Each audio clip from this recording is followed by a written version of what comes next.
So just to show you, so I've cut this door, and there's still a little bit of smears and splashes on it, but as you can see, that's already made a huge difference. That panel's uncut, and then that panel is cut.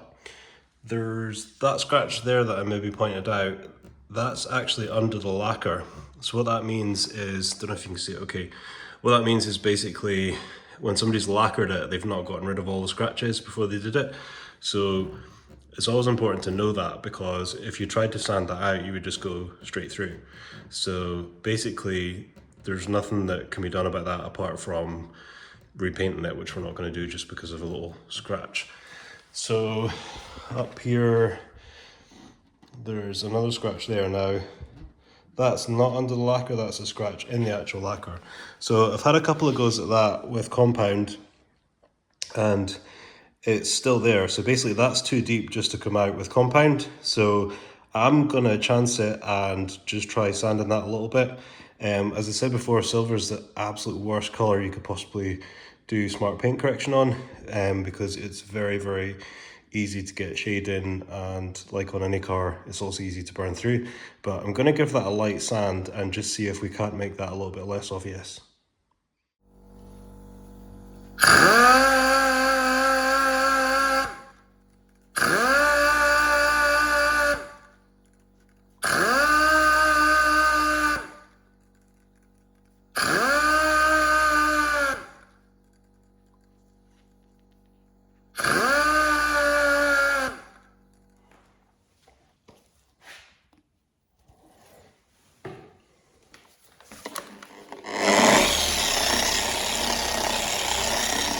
So just to show you, so that's just with really light sanding, and you can see there that there's now a shaded area, and that's why I wouldn't attempt doing that unless it's a panel I'm going to be painting anyway, because that was like really, really light sanding just with 2000, which is not a very firm grit, and it's taken it down so you can't feel it anymore.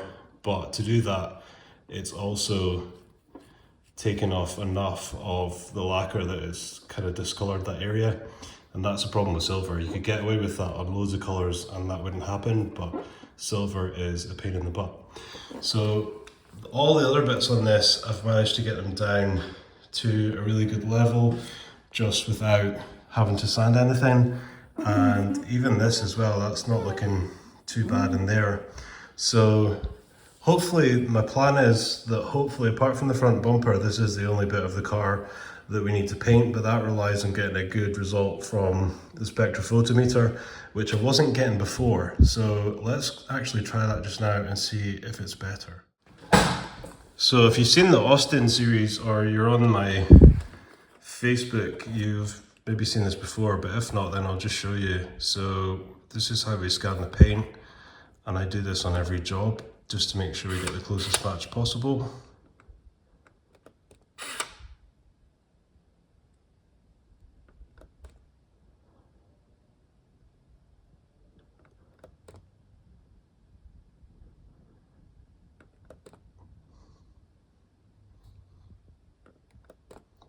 So it takes 5 scans of it. The temperature there you're seeing, that's the temperature of the panel. Right, that's a 4 out of 5 match, so I'm going to do it again to see if we can get a better match. That means it's not a perfect scan.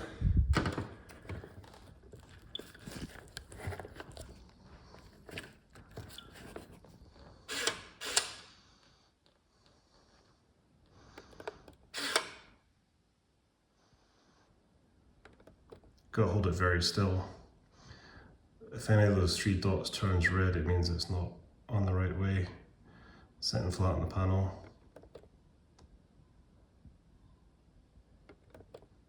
It's quite hard when it's on a curved bit. There you go, so that's a 5 scan. So let's have a look and see. So just plug this into the computer. I'll go back to the home screen, otherwise it won't connect. Plug it into the computer. Just give it a minute to recognize that it's there. Then go into the software. Right into rapid match. So So that was the first reading we took, which wasn't as good, and that's the second one. So we'll go into the second one.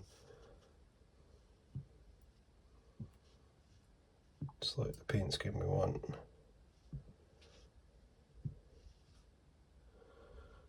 Yeah, it's still not a great match. What we can do is try putting the paint code in. And the paint code is L92U.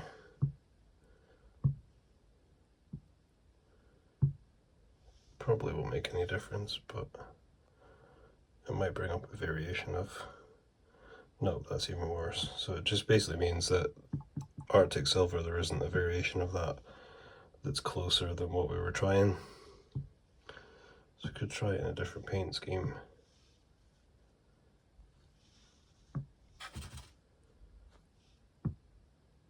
Oh, it's crashed.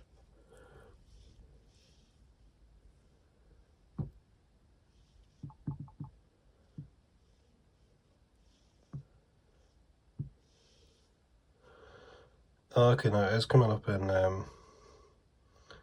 Porsche in a water base.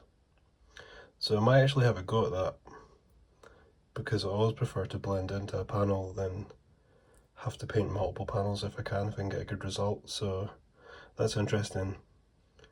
So that's bringing up, without putting the color code in, that's bringing up the actual paint code. So yeah, basically there's lots of different paint manufacturers, and it may be the case that one of them has a closer match for that particular color. So I'm not sure whether my spectrophotometer might be compatible with someone else's system if they've got the same one, and I can maybe take that through. If not, I can take the car to other body shops that use other paint schemes and let them scan it and see. So this is one of the reasons why you wouldn't really want to do a job like this as a regular routine job for a body shop, because you couldn't do all of that for every job that you're doing. So this is fine because I'm doing it at my own time, but I do have a 9 match in water, so that's quite good. So I would actually attempt that. I would attempt to do a blend with a 9 match on the panel, but if I can get a better match, then even better. I'd always go for the best match I can get. So, but on a modern car, it's very rare that you can't get a really good match straight away. So it's just because it's 25-year-old paint, and this particular color, for whatever reason, it must fade in such a way that it's not really like other silvers, basically. So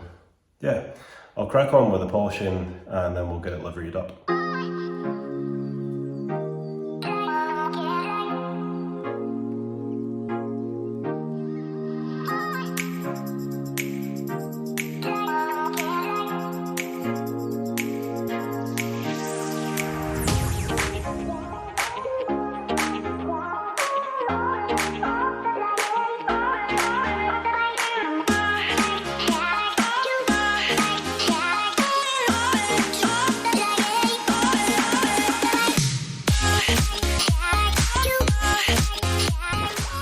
So that's the one side done, so you can maybe see better from looking at the bonnet compared to that.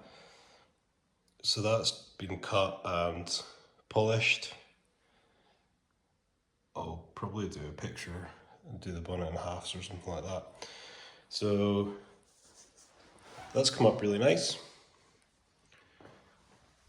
And I could go further, but that's as far as I'm going to go with it, because that's many hours already just to do that. So, and I've still got to do the rest of the car and put stickers on it. So what we'll do is, when I take the stickers off, I'll give it a wax. Apart from the bits that I've painted, you never want to wax paint until it's had 3 months to evaporate, otherwise it can peel off. So there we go. So I'll get cracked on, jump onto the bonnet next.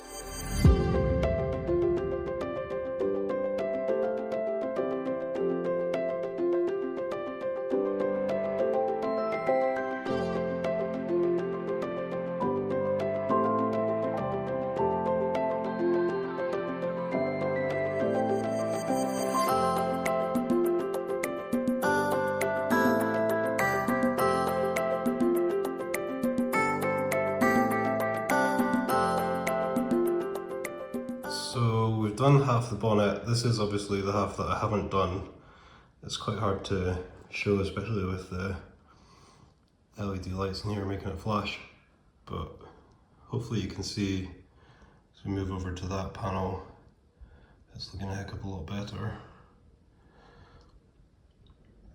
Silver is one of the least satisfying colours to polish because it's not, you know, light colours are like that. It's not like dark colours where you can really see scratches in it and it can be really flat, and then you flatten and polish it, or sometimes have to do a bit of sanding or whatever as well, and then you can really see the difference. So, but once we get it outside, it'll look markedly shinier than it did, and we will have removed all the crap from the paint and all the tar spots as well.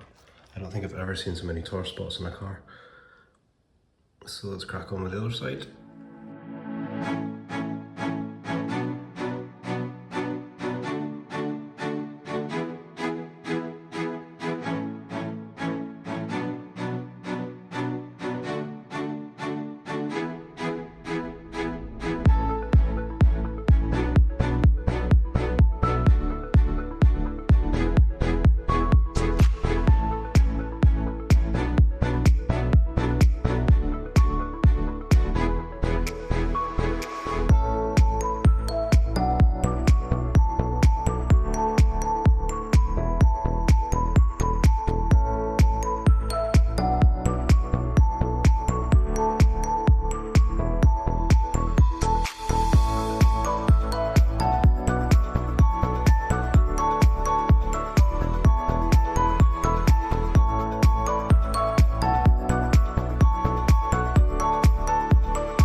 I'm glad to say finally I've finished polishing it. So that's what polishing a car looks like. It takes ages. And if you're just actually polishing it like you've cut it before and stuff like that, that doesn't take too long. But if you're actually going to cut the paint on every panel and then go through stages of polishing, then it takes forever. So let me show you how it looks.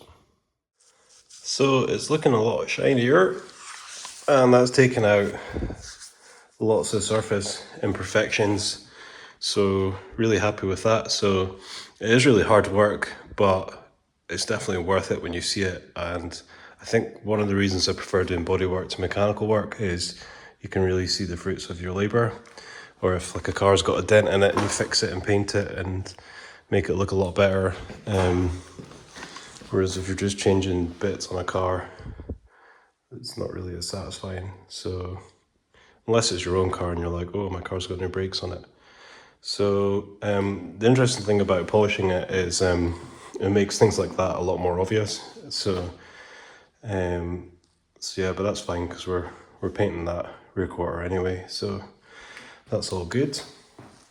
And the bit I made worse, everything else I've made better, thankfully. So there will be polished dust on it, which I always tell people if I polish a car for them, but most of it flies off when you drive it away, and it always needs washed off as well. So yeah, it's got quite a shine to it now, doesn't it? I cut the bonnet twice because that was a little bit more flat, and then I did the second stage.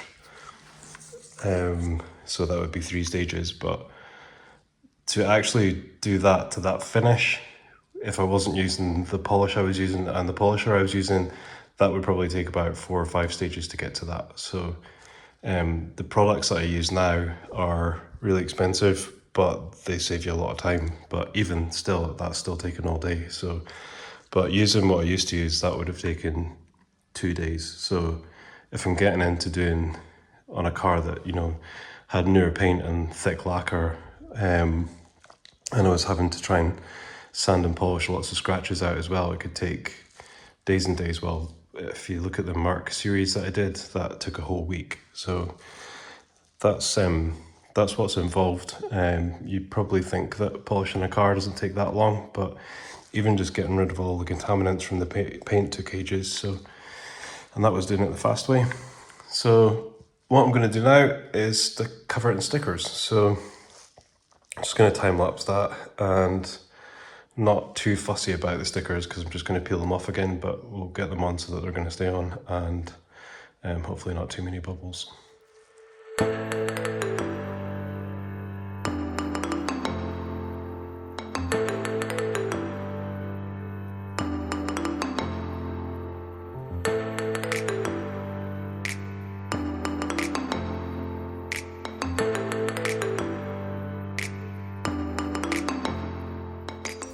Well, it's super late, but finally it's finished. I'll let you have a look.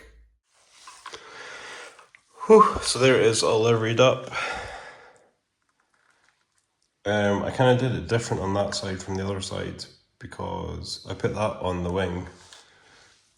And basically because I didn't leave enough space on the door with the letters. That one on the bonnet there. It's all covered in watermarks now after spending all that time polishing it. And I put that one on the back bumper because I figured that's probably easy to read and scan maybe.